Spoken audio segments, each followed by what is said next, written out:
Okay, this is another long 1 hour episode, so I'm not really doing it. So here's a 20-minute version of it. So basically, you and Mitsuri go out shopping. You also you also release more demons of their sins, basically making them dead, basically, but with like peace. Yeah, yay! And Genny came to talk to you, and you are with Sanemi, and yeah. But anyways, let's get on. But something those things aside, Sanri was the closest thing to being Genya's probably brother. I think I know who your brother is. You hummed. Thought he would never talk about you. I think though he has never really talked about you, but I think he really cares about you. Not on the way you want, but in his own way. Genya looked down sadly. I know that, but sometimes I'm scared about him hating me.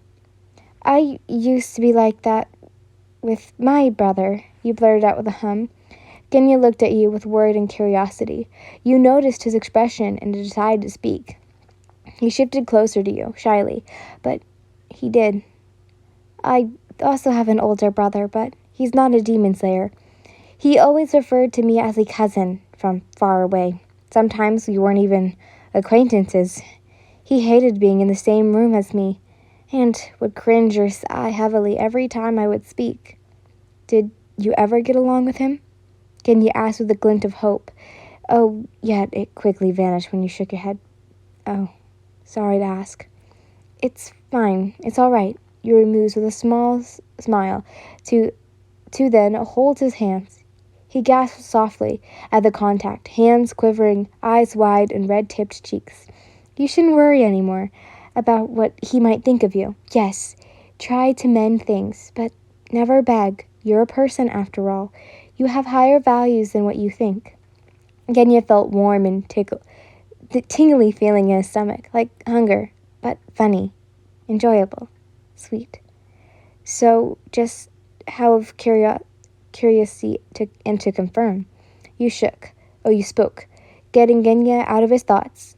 What's your brother's name? His name is... Suddenly the door opened, revealing a white-haired male with wide eyes, crazed eyes. Sanemi-san! You exclaimed in surprise. The alpha-dimensional male glared with murderous intent at Genya and pointing at him. You! Aki! Genya squealed with fear, shuffling closer to you. Anaki? Your eyes widened. Yin? Sanemi said with anger, almost in a scowling manner. What are you doing with this shit? Why the fuck is he here? Genya, I can explain. Genya shook shakily. Hands shivered in grateful fear. I don't want to hear your stupid yapping. Shut the fuck up and leave. Sanemi threatened darkly. But The wind pillar didn't even let Genya finish his words before he charged at him with readied fists. You couldn't stand for any longer. In one swift move, you pushed Genya aside with one hand. The other hand yanked Sanemi towards the floor and pushed his arm to press his face first against the wooden surface. This brings memories, you hummed, looking at Sanemi with a firm gaze. Why were you with him while I was gone? The alpha-dimensional male growled angrily. Leaving me behind so quickly? You scoffed at this, letting him go and watching him sit up with a small pained grunt. Genya stood from afar, playing with his fingers and shivering. Genya-san, please, come sit. You called. Yet you didn't look at the mohawked boy. He did as he told, hurriedly sitting next to you. Sanemi growled angrily at this, making Genya flinch in fear. Are you going to tell me what's your deal with this fucker, or... Watch your language, you warned, making the wind pillar shut up in a second and ease his anger dimly. Genya is a friend of mine. Believe it or not, I have other friends aside from you. And just like all my friends, he can call me, write me letters, and visit me whenever. Sanemi irked at this. Somehow your words pained him.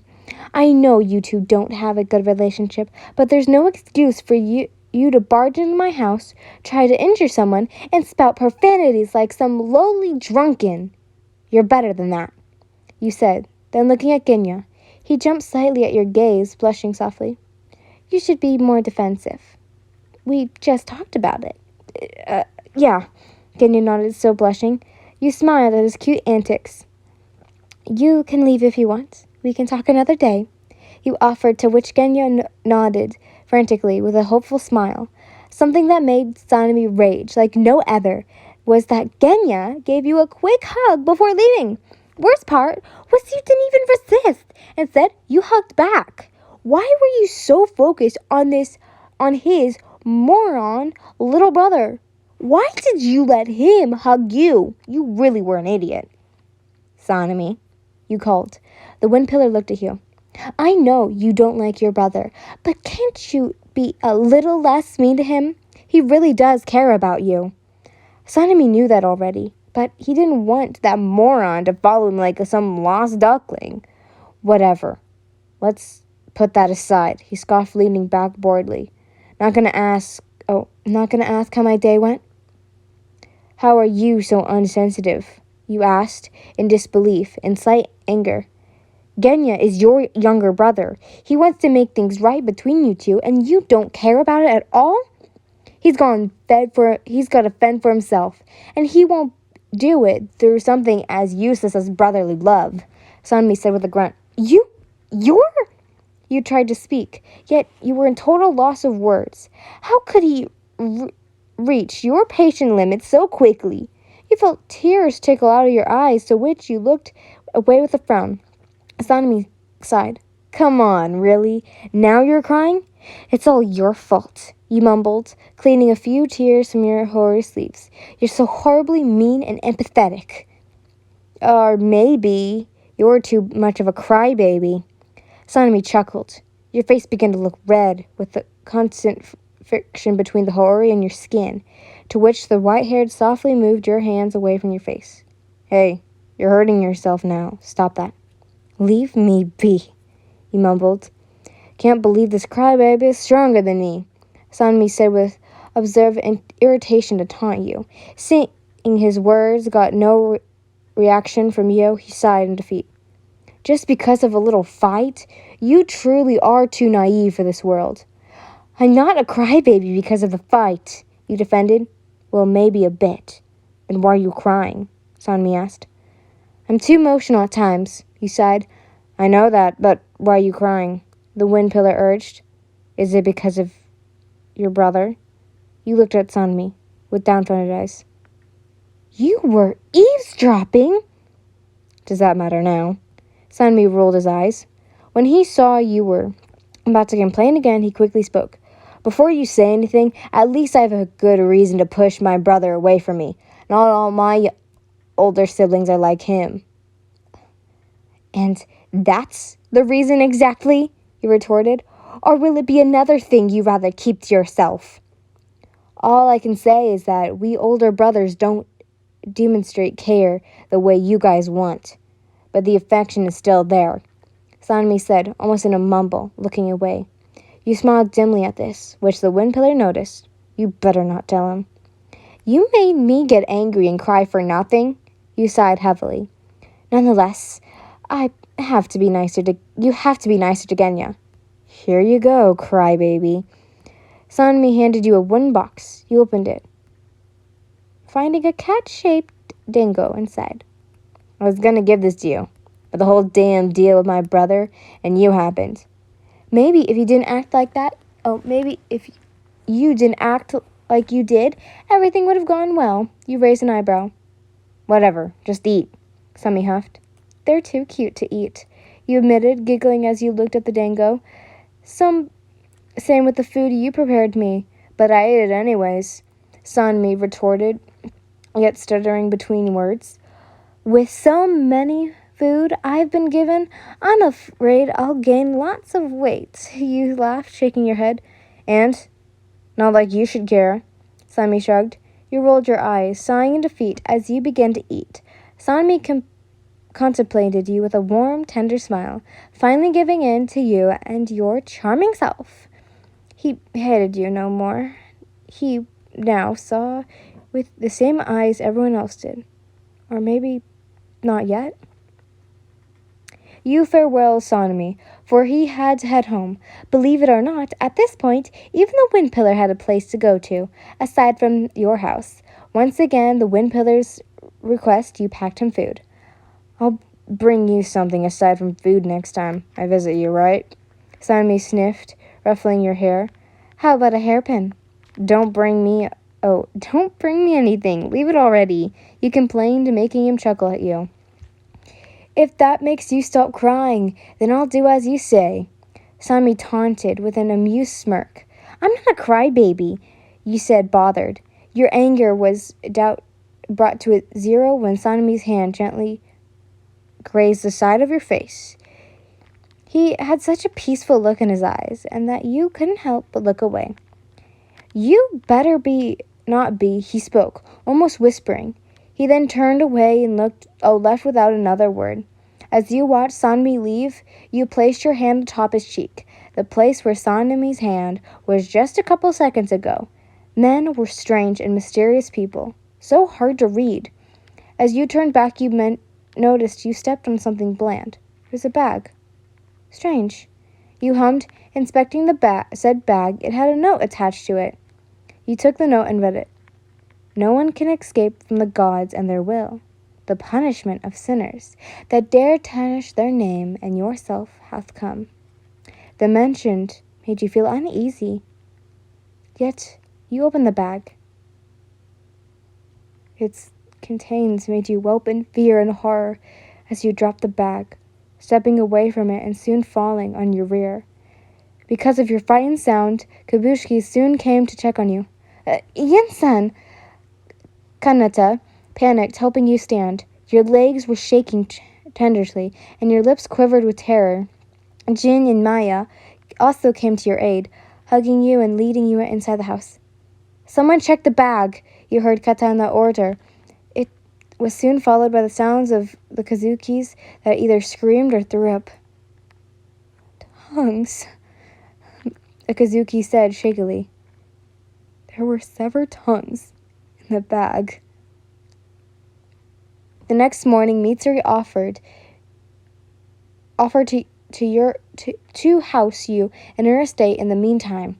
You were so terrified to even be alone at this point that you feared you couldn't go insane at any second.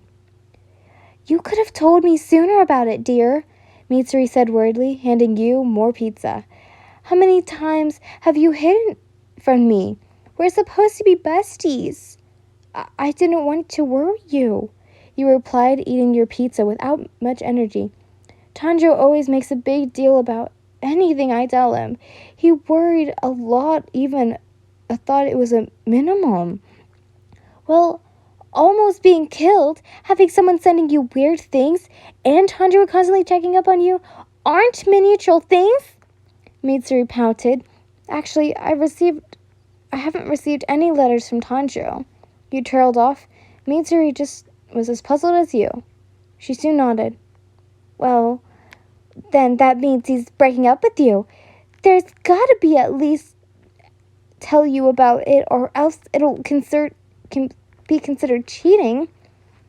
Either of us has to tell the other about it, you added, or else we both will be cheating. Rengoku and you aren't even dating, right? Mitsuri asked, looking at you, and you shook your head. Then you're not cheating, but you still have to break up with Tanjiro. I was planning to meet Tanjiro tomorrow and tell him. Actually, you hummed. Fingers crossed for you then. Mitsuri smiled brightly, crossing her middle and pointer fingers of both of her hands. You smiled back, tilting your head to the side. How about a slumber party tonight? We'll have a pancake eating contest and lots of boy talk. Sounds great, you nodded. I also read about some facial masks we can try out, and you read my mind. Mitsuri squealed happily, hugging you quickly. Oh, I miss our slumber party so much. Same here, Mitsu-chan. You hugged back, humming happily. I gotta go buy the things we need for the slumber party. You coming? Mitsuri asked, breaking the hug and standing up. I didn't want to leave you alone at this point, but I have to so you can rest. But if you want... I'm confused. I think I'll stay here, you shrugged. Your kabushkis won't let anything happen to me, and I think I'm safer here. She's right. We'll protect her. A kabushki nodded frantically, many others joining as well. Don't worry, Mitsuri-sama. The pink-ette seemed to think a little bit, looking at you with worry. You smiled suddenly at her, trying to reassure her. She sighed softly, nodding a little. Okay, but next time we go together. You nodded back, smiling. Mitsuri hugged you one last time before leaving. You turned your head to the casas, them looking at you. Any of you want to play koi-koi? After many koi-koi matches, the main entrance door slid open. She's finally back, you sighed in relief, standing up and walking towards the door that led out of the living room. Lo and behold, the one who arrived wasn't Mitsuru. It was Iguro. He looked at you. Yes, looked. Not glanced, but looked.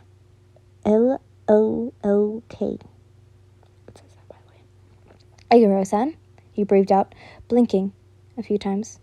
What brings you here? Mitsu-chan isn't home. I know, he said in his usual monotone voice. I actually came here to see you. Me? What for? You asked in disbelief. To eat and chat and those things. He spoke, his tone flattering a little. You looked at his hand, which carried 2 trays of food. You looked back at his face to recorrelate in whatever. You smiled brightly at this and nodded quickly. Okay, let's go. As you two walked towards the dining room, your arms lightly brushed against Iguro's, to which he flustered and hit his arm. Many of Mitsuri's kabushkis quickly ordered the dining room. Iguro entering the room, sitting across the table and facing you.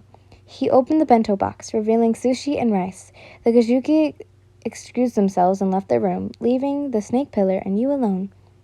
I'm glad you came to visit me. How's Kamaramu? Stop bickering and eat. Iguro interrupted coldly, sliding you your food and a pair of chopsticks. Sorry, I'm just so happy right now that you giggled, sighing and twirling a little strand of hair. I'm so sorry. I can't stop smiling. With contact, you grabbed the chopsticks and began eating. Obanai looked at you, not even blinking. He watched your every move with such eagerness, and malice, that you sadly could notice. Your mouth contented into a smile as you tilted your head in glee, munching on the food. You gulped your food before speaking. Tasty! You kept eating, yet Iguro didn't even hold his chopsticks.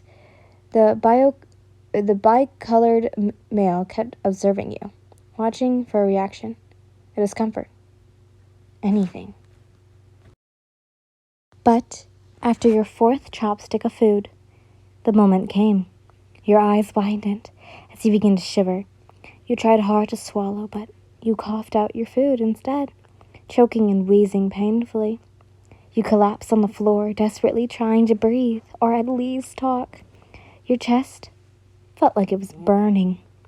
You looked at Obanai, waiting for him to help you. Yet, all he did was get on his feet, glare at you intensely. Your vision blurred. Your eyelids felt heavy. So did your entire body. Darkness. You heard muffled voices, yet you couldn't wake, and you couldn't make out what they were. Obanai smirked devilishly as he watched you convulse in pain. Slowly, you stopped moving, breathing, even.